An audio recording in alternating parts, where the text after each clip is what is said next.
Imagine if you were able to enjoy your pregnancy without the constant fear and worry of experiencing another miscarriage. Imagine for a second that you could feel hopeful and confident about the new life you were bringing in this world, despite the experience of the loss that you've had before. In this video, I'm going to be giving you 5 things that you can do to prepare for pregnancy after experiencing a miscarriage using what I like to call the Platts method.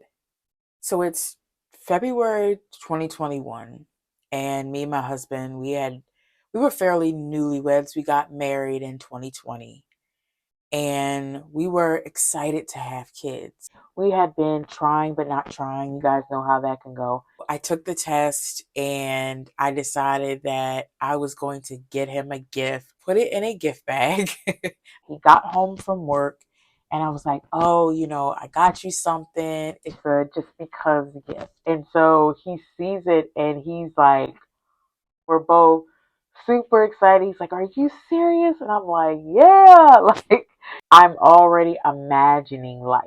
You're already picturing what you're gonna look like pregnant. You're picturing your baby. You're thinking. You're already like it's just inevitable. You're already thinking about your baby shower. Like, you know what I mean? Like it was gonna be my first. So, you're already thinking about all the things that people always talk about. One night I am laying in bed. It's the middle of the night. It's probably, I don't know, 3, 4 o'clock in the morning.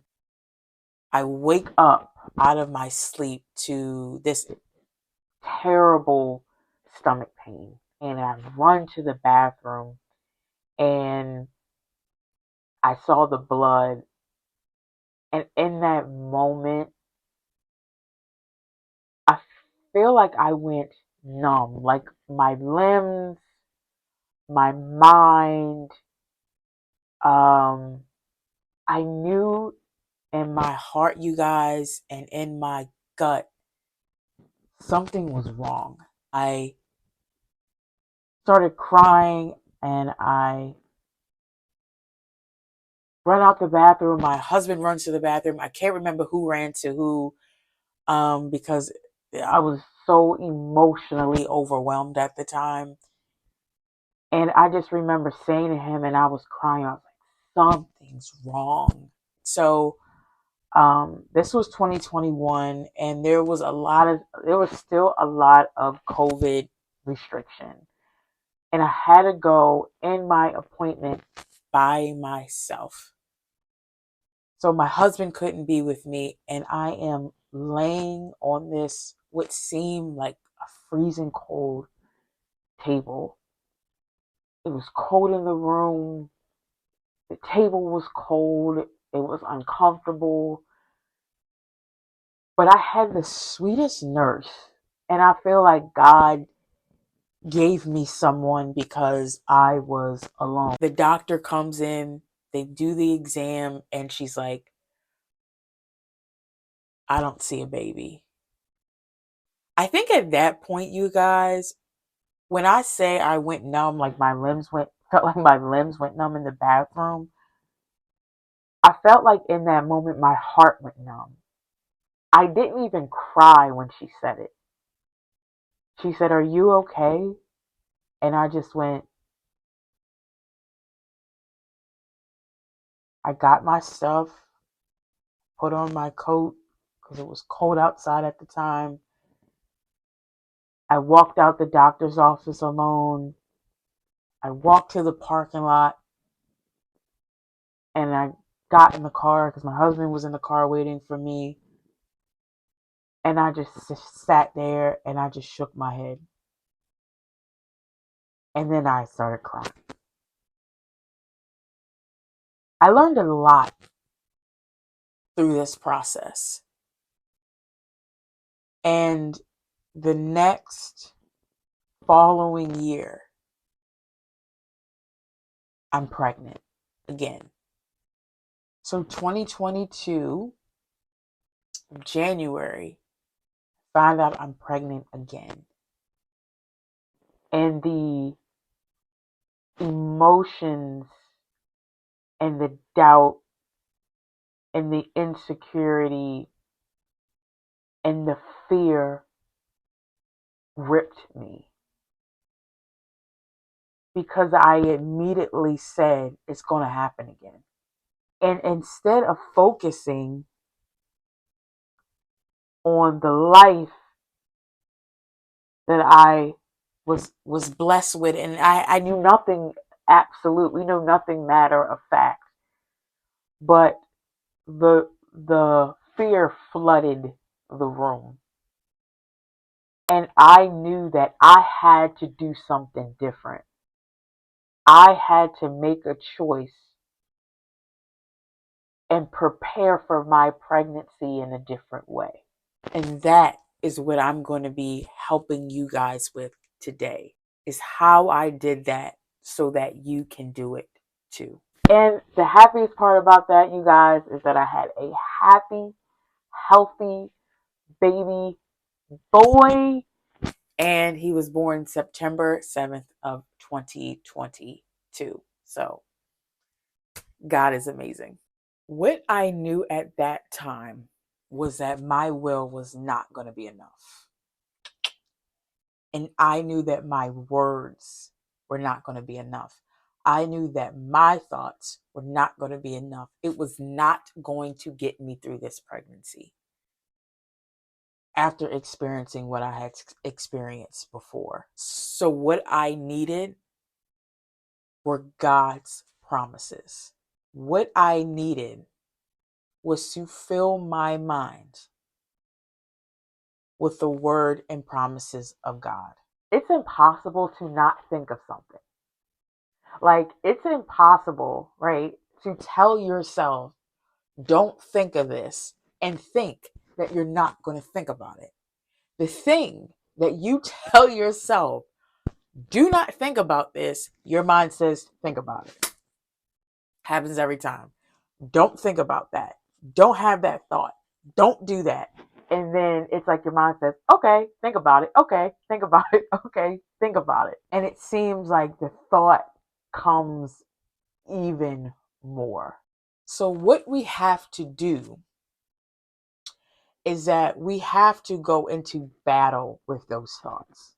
You have to fill your mind with the words of God that bring peace and relief from fear, worry, and discouragement.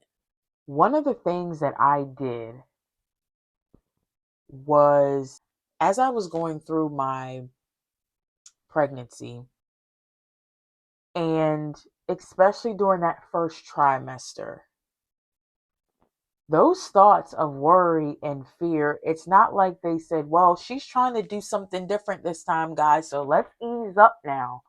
That's not how it was. The fear and the worry and the anxiety, those thoughts still came. But this time when they came, I had something waiting for them. And so what I would do is I would find scriptures that brought me peace, that brought me security, that brought me relief from my anxiety. I would write them down on paper. I would write them down in my phone. I took screenshots of them if I Googled something. And every single time that those thoughts started to flood my mind, when I felt myself starting to stay there, when I felt myself starting to settle in that place of that thinking, I would go to those scriptures and read God's word, because that was my weapon. That was my defense. That is what I was using against the thoughts that were infiltrating my mind. So they came, but they were met with something that was much stronger and much bigger than them. The next thing that you guys want to do is look forward to an expected end. A lot of times, the scenarios that we come up with, 95% of it is not even actually going to come true. We worry about things that we know not for certain. We don't know for absolute fact. So the worst thing to do is to focus on something that you don't even know is true. But what is true is that you are now pregnant. You are now blessed with new life, new opportunity, a new journey, a fresh start. You have life growing inside of you, depending on you to push forward, to persevere, and to look forward to the expected end of meeting, seeing, and having your baby. So, the best thing that you can do is to not overwhelm yourself with thoughts, well, I don't want to get too excited. How many of us have said that? Or I don't want to jump ahead of myself. I don't want even want to start thinking about a nursery. I don't want to start thinking about a baby shower. I don't want to start thinking about the second trimester. I don't even want We need to look forward to the expected end. And that's difficult and it's going to be hard because everything inside of us is going to say, don't expect it, doubt it, don't look forward to it. But we want to look forward to the expected end. And the thing that we are expecting, the thing that you are expecting is to have your child, to bring healthy life into the world. And when you have that level of expectation, you can be confident in that.